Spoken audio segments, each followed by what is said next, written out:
Heads. Oh no!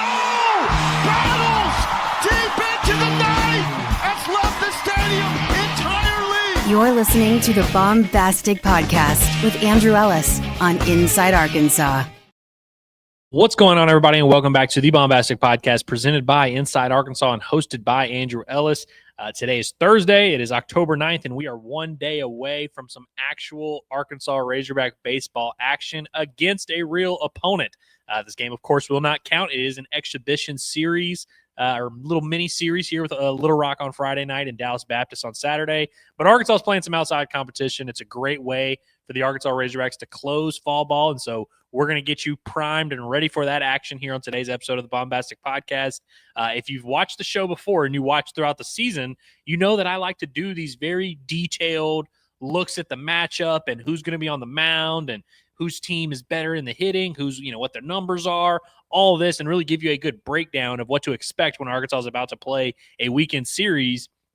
That is not happening today. We are not doing that for this. Of course, this is going to be a little bit more of a unique scrimmage type setting and more in line with what we see in fall practice. And of course, I don't think Arkansas is going to be treating this like a real game. In fact, I know they won't. And we'll get to a little bit of that and the formatting and how it's going to look in a second. But really the episode today, this podcast, what I want to do is just be a little bit of a primer for what to expect tomorrow. And like I said, not going to be a full knockdown, drag out. Gabe Gackel's going to throw 6 innings. You're going to bring in your closer. It's going to be pretty. Guy throws an inning here, a guy throws an inning there. Maybe there's a substitution. Maybe we flip the lineups. Maybe we get some young guys some work. It is really just an opportunity for the fans, all of us, to get another look at the team and see them test themselves against someone else. And like I said, they're going to be playing Little Rock tomorrow night, Friday, 6 p.m. inside Baum Stadium. And a reminder for anyone that doesn't know, free admission, free parking. I've seen a lot of people asking about that this week. Does not cost to get into the game. You can walk right in the door. I think they are doing the clear bag policy, so you can't bring in a huge bag or anything. But, you can come inside. There's going to have concessions for sale there. You can get alcohol. You can get a hot dog. You can get whatever you want. So that'll be fun. And, again, you can just park literally right outside the stadium. There's going to be a decent crowd there, but nothing too crazy. So it's kind of like first come, first serve, and there's plenty of places to park all around the park. So, honestly, if you're in the area and looking for something to do, there's really no good reason not to. And, of course, again, on Saturday, same situation for the Dallas Baptist game. That one will get going at 1 p.m., and I know that'll give you guys a little bit of time before Arkansas plays football at 3:15. It should time out pretty well. So I'm excited about it, man. I'm looking forward to it. Obviously, we hope it goes well. You want to play these scrimmages. You want to win in front of your home crowd. You want to give everybody a good taste in their mouth to end fall practice. But really, this is about getting better. It's about these guys getting experience and all that, yada, yada. But me personally, everything I just said, that's kind of the messaging coming from the U of A. But for me personally, I kind of want Arkansas to make a statement. I kind of want them to whip up on these boys. I would say last year, if anybody remembers, Arkansas did a 2-game exhibition series against Oklahoma State last year and really thumped them in the first game. Oklahoma State threw their better arms. Arkansas made quick work of those better arms. Arkansas's arms looked a lot better. And then they came back the next day and did 2 little miniature scrimmages, one of which Arkansas won, one of which Arkansas lost. They played a lot of younger guys in some of those scrimmages, so it wasn't really, the most legitimate 3-game series, but Arkansas won it, and I thought they made a little bit of a statement. Whenever everybody pitched their better guys, when everyone had their starting lineups in there, you could see Arkansas was a much better team than Oklahoma State, at least from where I was watching last year. And I'm not saying it's going to be that simple of, hey, if Arkansas looks good tomorrow, that means they're going to be good in the season. And if they're not good tomorrow, they're not going to be good in the season. This game has no bearing whatsoever.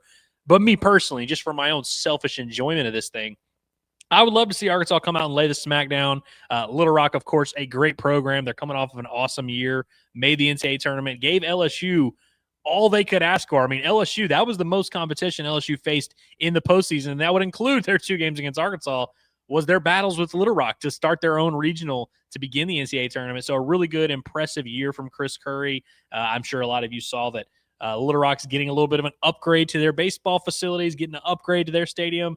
Well-deserved. Chris Curry's doing a great job there. So I think this is a quality opponent, too. I know it's a mid-major. It's not necessarily, it's not the same as playing an SEC weekend series against a future first-round pick or anything like that. but there's going to be some experienced guys over there on that Little Rock squad, some guys that are used to winning, some guys that are not going to be scared of the level of competition they're facing as well. So I think it's a good opportunity for Arkansas to face as legitimate of an opponent as you're going to face this time of year in this kind of setting. So I'm really excited to see what that game Friday looks like. And then, of course, Dallas Baptist, another program that's used to playing in the NCAA tournament, used to being in these big stages, plays legitimate competition all the time. So there should be a lot of familiarity on both sides. So I'm excited about it, man. And so we're going to get into it. I'm going to play a few videos from Dave Van Horn from his press conference, which took place this morning, that kind of clarifies some of the formatting for what it's going to look like. He gave a little bit of an injury update, and I wanted to play a little video because he talked about our guy, Britton Clark, who we've been hyping up a good bit on the show. So looking forward to that. But before we get into today's show, of course, I do want to remind you guys about one of our favorite sponsors here at Inside Arkansas, and that's Walter Christmas Lighting of Arkansas. If you are in the Northwest Arkansas area or the River Valley, have Walter Christmas Lighting install and set up your house with professional Halloween and Christmas lighting like you've never seen before. They'll provide the materials, any color, any pattern. They'll install the lights and offer free maintenance throughout the holiday season. Curtis was just telling us they set up Curtis's house, and he had literally one bulb that was a little shaky. Text our guy, Brett. Brett's like, hey, I'm coming to fix it right now. They get it taken care of right away, and it was done before he could even realize. So they'll offer that free maintenance, and then they'll come take it down for you in January. And don't forget, if you sign up for your Halloween lights, you get your Christmas lights for 50% off. If you want to know more about pricing, what that looks like, text our guy, Brett, for a free estimate, 479-459-1380. He will be happy to hear from you. Tell him that we sent you. You can also check out their website at walterchristmaslighting.com or like them on Facebook by scanning the QR code on your screen. It's Walter Christmas Lighting of Arkansas, your local holiday lighting experts. So again, I think we all kind of understand what this exhibition is going to look like and sort of the formatting. But here, if in case you wanted some more clarification or just wanted to hear it from the head hog, here's what Dave had to say when asked about sort of what this is going to look like. Yeah, I mean, it'll be fairly wide open. Both teams obviously would like to outscore the other team and win the game, but probably not the most important thing. You just need to play and see how we can play against somebody else. We're going to play 9 innings. We'll play all 9 no matter what the score is. I think each team will hit 10 probably. They don't want to hit 10. They don't have to. But we've talked about that. And, if someone has an injury, or example, say you have one of your hitters has a little bit of a hamstring issue, if he gets on base, you can run for him, free substitution, whatever. Not that big a deal. So we'll probably hit 10 and, substitute here and there, but am I going to play all 20 of our offensive players? I doubt it. But, we're going to get some guys in there. Got 2 days to do it. The other teams, obviously, they're only playing one game, so they're going to throw their guys at us each day, which is going to be a big challenge for us. And then we'll split our guys up. And what I mean by that, maybe the more veteran guys, we'll mix them up. And, yeah, so there you go. Yeah, that was very interesting there at the end that he mentioned that Little Rock's only playing one game this weekend. So they're going to, whoever their best arms are, they will be throwing in that 9-inning scrimmage against Arkansas, and the same will apply for Dallas Baptist. And so, like he said, it'll be very interesting to see how does Arkansas mix that up with their arms, because, of course, they're going to want to throw some young guys. 18 innings. He mentioned not many guys, if at all, there might be 1 or 2 guys that throw 2 innings. Most guys are just going to throw 1 inning. And so you think about that for 18 innings. That doesn't mean it's going to be 18 different arms, but Arkansas is going to mix in an inning for a freshman here, an inning for a freshman there. What will that split look like? What will Arkansas's veteran arms, what order will they go in? I really don't think there's much for us to read into of this guy came in and threw the 3rd inning. What does that mean? This guy came in and threw the 5th inning. Now, to be fair, last year, I remember Carson Wiggins and Christian Fouch throwing the final 2 innings of the scrimmage against Oklahoma State. And then, of course, Arkansas started with, I believe it was Gabe Yackel on the mound to start. Then they went to Zach Root after that. Then they went to Landon Beidelshees, or maybe they went to Gage Wood and then Landon Beidelshees. They threw all of their guys in whatever order, but there wasn't much to be taking out of that. Like Zach Root threw the 4th inning. It didn't mean anything. It didn't mean, he's going to be the 4th inning guy this year. It just kind of, they're going to get these guys some reps. So I'll be interested to see what that looks like. And see if there is anybody who does, go maybe a second inning and what that looks like. I'm excited to just see these guys in that setting, especially on Friday night, because it's going to have that kind of feel like an SEC Friday night game. So that's all fun and dandy.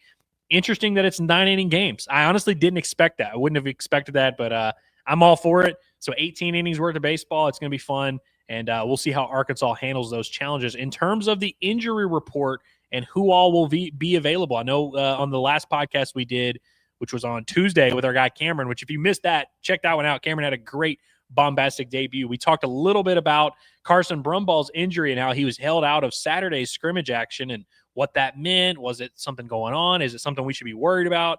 Dave Van Horn addresses this. He also addressed Nolan Souza in this injury report, but here's what he had to say on the injury front. Do you like where your team is health-wise? Do you have anyone out this weekend? Brumball had a little bit of a oblique injury about a week ago, so we thought he was probably done, but it wasn't as bad as we thought. He practiced the last couple of days. Looks like he's going to be available. We've just cut down on his swings in batting practice, things like that. We've had a couple of kids that are sick that missed a day or two, but normal stuff. So, yeah, I would have to say, we're in pretty good shape. We're not going to throw Gackle. I haven't thrown him all fall. Souza's not going to play, but he is, taking batting practice with the team now. He's not supposed to hit live pitching, just regular arm pitching, BP, and maybe off a machine where he knows what's coming. And, they're coming, he's coming along really well, so I feel, pretty good shape. Good stuff there from Dave. Good to hear that on Souza, who, again, is not going to play this weekend and, did not participate this fall, but good to hear that he's swinging the bat, starting to hit a little bit. And so we'll see eventually, I'm sure over Christmas break, he's going to get some ABs against live competition. That should be fun. Hopefully he continues to progress in the right direction. No surprise, we will not be seeing Gabe Gackle, although there were two things that Dave mentioned later in the press conference. I didn't have it in that video, and I didn't want to just play the full press conference for you, but he followed up on Gackle later and was asked kind of what his fall looked like and said he's been doing a lot of, his own lifts in the weight room. They've been kind of working on strength training, getting him, getting his legs back under him. But he's also now, as of very recently, starting to throw some preliminary bullpens. They're going to kind of have a slow build to the beginning of the season for him, similar to what they did with Hagen Smith. But he's starting to throw some bullpens, 88, 90, 91, like not full on let it eat bullpens, but he's starting to throw a baseball in some type of form or fashion off a mound, which is a good thing. And so we'll see. I mean, we won't get to see Gabe Gackle throw until January, but excited to see that he's continuing to be on track as well. He also touched on Kahio Aloy at the very beginning, was asked about getting Kahio Aloy back, said he's starting to feel pretty good, starting to swing it pretty well. They're starting to see some things they like out of him. We talked about the hand injury with Kahio Aloy, which kind of ended his summer in the Cape Cod League. Dave also mentioned the possibility of possibly him having mono. He didn't officially say, hey, that's what we determined. We diagnosed him with mono. But he felt like when he first arrived on campus, he was kind of coming out of the other end of mono, where he had lost a ton of weight, had lost some strength a little bit, was very fatigued. And so they kind of knew something was up, but couldn't quite put their finger on it.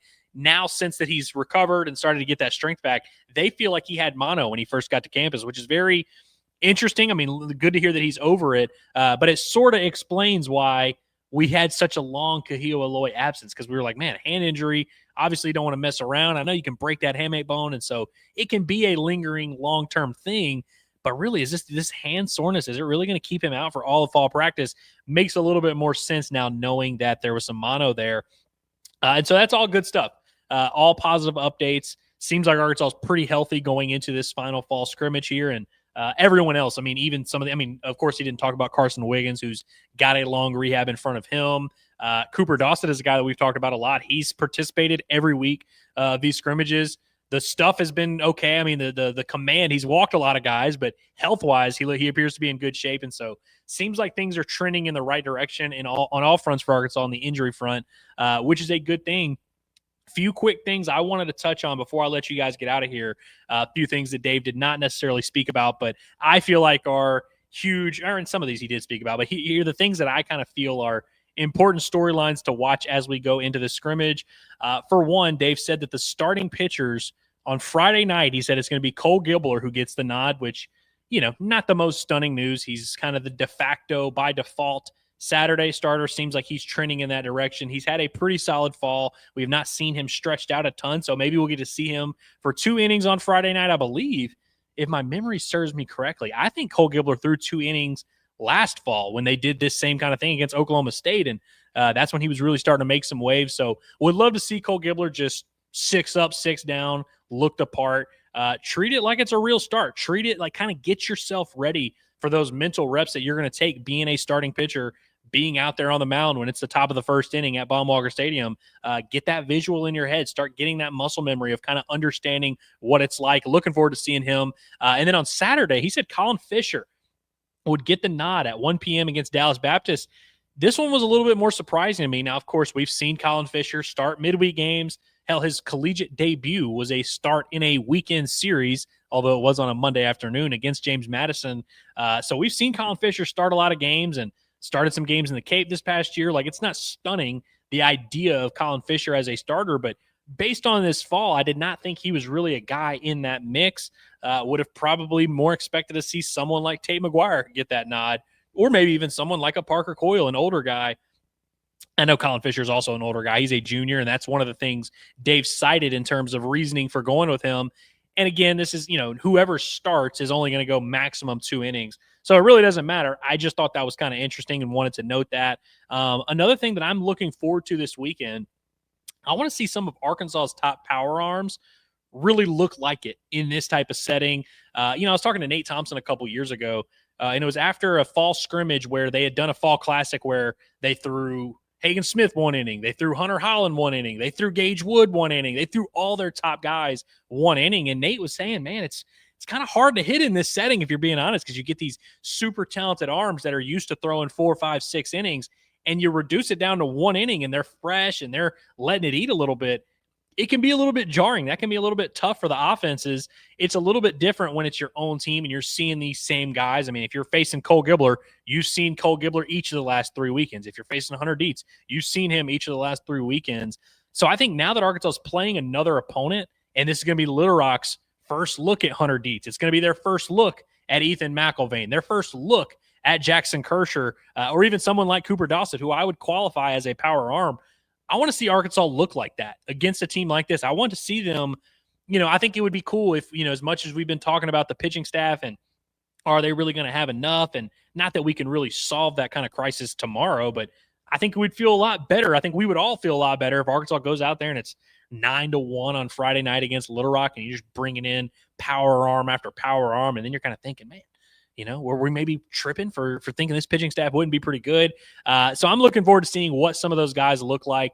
I haven't been disappointed with Arkansas's transfer pitchers, but I do think there's a little bit more there. I think against other competition, they're going to look a little bit better than they've maybe looked against their own teammates. Speaking of Hunter Dietz, by the way, who I've mentioned a lot here, Dave was asked about him and kind of his impressions of his fall scrimmages, and he says the big thing that jumps out is, one, the velocity's back. His confidence has been growing and growing, which is a good thing, and not every outing has gone great for him, but he feels like he's just a much more reliable, consistent, confident pitcher. The exact terminology that Dave Van Horn said today, this was today, he was asked about this. He says, Hunter Dietz has SEC weekend starter, or he said conference starter, written all over him. Which I think is very interesting. That doesn't mean for sure, hey, Hunter Dietz is going to be in the rotation and we should expect X, Y, and Z out of Hunter Dietz. But the fact that Dave said that, I think, is notable. And perhaps he's just trying to hype up his guy a little bit. But Hunter Dietz is another guy I would love to see him, now that he's not facing his own team, not facing guys that have seen him 6, 7 times. I would love to see Hunter Dietz come out here and shove and show the fans sort of why we talk about him so much and why there's so much expectation for him. Another thing I'm kind of got my eye on this weekend, what is the starting lineup going to look like? By the way, our guy Daniel Shee did a great article today. You can check that out on his Twitter. He tweeted it out. I guess I shouldn't be promoting other websites, but Daniel Shee wrote a nice little article about Arkansas's outfield conundrum and how they basically have 6 guys, and that's including Zach Stewart and Christian Turner, the freshman from Houghton. You basically have 6 guys vying for 3 outfield spots. And then, of course, you do also have the DH spot. So that really is 6 guys vying for 4 spots. And I don't know if DVH said it in that clip that I played earlier earlier or not, but Arkansas is going to use 2 DHs in this game. Each team is going to hit 10 guys, or they at least have the option to. And so maybe, for this particular purpose tomorrow night, maybe you're able to fit 2 of those guys in. But in that mix, if it were up to me, and, I always say this, if Dave called me and asked, what should the starting lineup look like tomorrow? He spoke very highly about Kahio Aloy, and they like what they've seen, at least according to Dave. They like what they've seen from Kahio in right field. But if it were up to me, and tomorrow I had to create the lineup, I think I would have Brenton Clark in right field, Damian Ruiz in left field, Micah New in center field, and Kahio Aloy as one of those 2 DHs. And I would have a hard time not going Christian Turner for that other DH spot. I feel like he's kind of earned the nod with what he's done this fall. And look, earning the nod in a scrimmage or in an exhibition to close out fall practice is not the same as earning the nod in the spring when the season you have to cut that lineup down to 9. But I would love to see the young kid get an opportunity. I think all those guys I just mentioned, those 6 guys, including Zach Stewart, all of them are going to play at some point or another in this 2-game exhibition series. But I think I would like to see Christian Turner get that nod. I'm not going to throw a fit or be too upset if it is Zach Stewart. You just go with the experience, and he has been swinging the bat pretty well. I could also see them, doing Brenton Clark in left field because he started to get some reps there last week. Brenton Clark in left field, Kahio Aloy in right field. Stick with Micah New in center, who, by the way, Micah New, I don't really talk about him a ton because he's a guy that you guys know how I feel. You guys know I like Micah New. I have good expectations for him, and I got to be honest, he's looked apart, man. He's hitting over 300, starting to show off some of that power, has stolen a few bases, has not struck out nearly as much as I would have maybe expected. Because when I think of Micah New, I love the power, I love the speed. I always liked Micah New, and that was even me assuming that he's going to strike out a good bit. He struck out a decent amount at Marshall. He struck out a decent amount in the Cape Cod League this year. You guys know me. I don't really that doesn't really bother me. Like Vahiva Aloy, he struck out a good amount. Kahio Aloy, he's going to strike out a good amount. Hell, Ryder Helfrich, he's going to strike out a good amount. That, you can still be very productive. So the fact that Micah New has not been striking out much at all is very interesting to me. Do I expect that to always be the case? Maybe not. He's not always going to have the benefit of facing the same pitchers every weekend, but I do think that's interesting.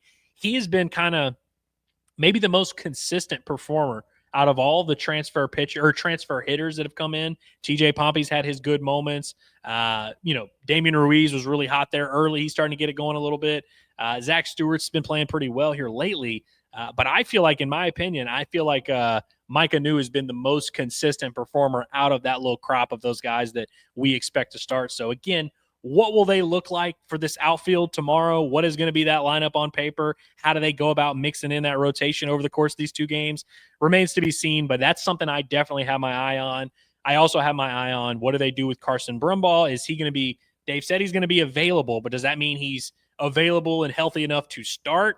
Are you going to maybe DH him? Because you do have 2 DH options. Maybe you DH him, and maybe you throw someone like Tyler Holland in there at shortstop. Maybe you mix in another freshman like an Alexander Peck or maybe a Caden Mitchell.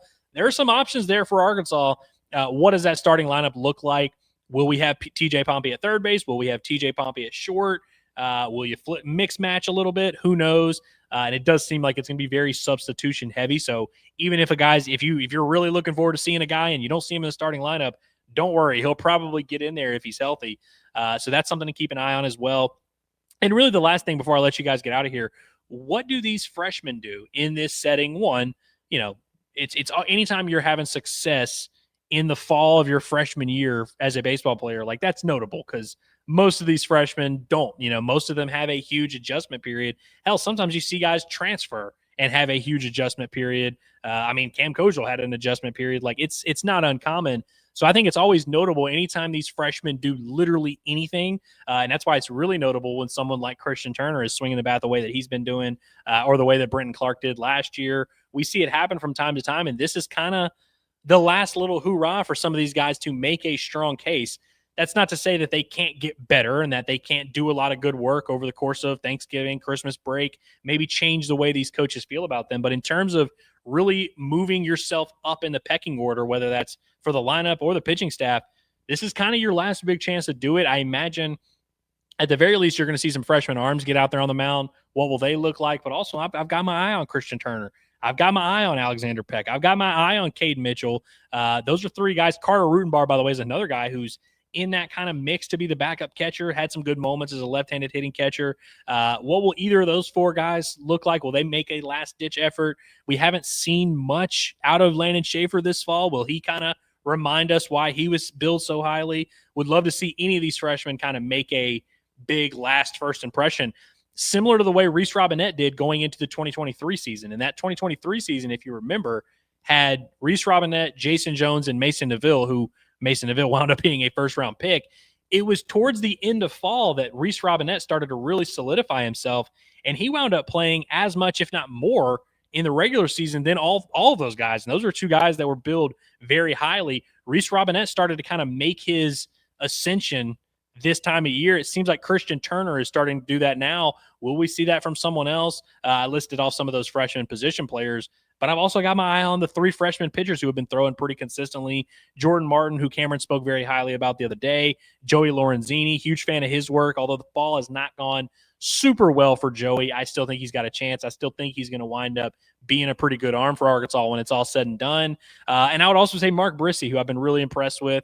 I think he's a guy that maybe is the safest bet to contribute on some level, although his ceiling might not be quite as high as a Jordan Martin. I think Mark Brissy has been really impressive this fall, fills up the strike zone, really competes. Looking forward to seeing if any of those three freshmen can kind of make one last little performance that changes the way we view them. And so it's going to be exciting, man. I can't wait to get out there to Baum tomorrow. It'll be my first time being at Baum Walker since getting engaged there Saturday. I don't know if I didn't really talk about it on the podcast. If you missed that, I did get engaged at Baum Walker Stadium just the other day, which is really awesome. And so looking forward to taking my now fiance there tomorrow night. So if you see us, give us a holler, give us a wave. We'll be out there for sure. I'm definitely going to do a video recapping game one. I'm definitely going to do a video like either that late that Friday night or it'll go out or first thing in the morning on Saturday. I'm going to have some type of video recap of the first scrimmage. And if it's anything close to how it was last year, I'm anticipating that first scrimmage having the vast majority of the older pitchers. The starting position players will probably play a little bit longer in this one. So I'm hoping it's kind of the like real legit one. And then they mix and match a little bit against DBU on Saturday as it's starting to overlap with football. Eventually I'll have a recap video for that as well in terms of just an overall final thoughts thing. That'll probably go out Sunday or maybe Monday morning. But Friday night, I definitely am planning to record something about the first game. And so we'll keep you updated here on the podcast. And of course, fall ball does come to a close. This will be the last thing they really do in a team setting will be this. And so we'll have plenty of time the month of November, the month of December to kind of think about things, see which way the wind's blowing, and see how we really feel about the squad. The coverage is year-round, man. We're not going to stop talking Diamond Hog stuff. So make sure you're subscribed to this podcast. Make sure you're subscribed to the Inside Arkansas YouTube channel. We'll continue bringing the heat in all three sports, man. We got a lot going on this weekend with 2 baseball exhibition games. We've got, obviously, a football game against Tennessee, which show up at Goat Lab Saturday. If you're in the area, come watch the game with us at Goat Lab Red in Fayetteville on Garland. We're going to be doing a live watch party, and if you're not in the area, we'll be live during the game on YouTube, which is going to be kind of our first time experimenting with this on the football front. And then on Sunday, me and Curtis are heading on down to Hot Springs to check out the tip-off tour. We're going to see what Coach Calipari and his boys have cooking up for us. Going to be really excited to get another look at them. And so we got a weekend full of Razorback action, man. So you're not going to want to miss it all. Make sure you're subscribed to all we've got going on here at Inside Arkansas. And so that'll do it for today's edition. We'll be back very shortly to recap game one of this exhibition series. Hopefully we'll be recapping Arkansas's ass whipping against Little Rock. So I hope you enjoyed this one, and we will be back soon with the Baumbastic Podcast. It's been another brilliant edition. Have a great day, everybody.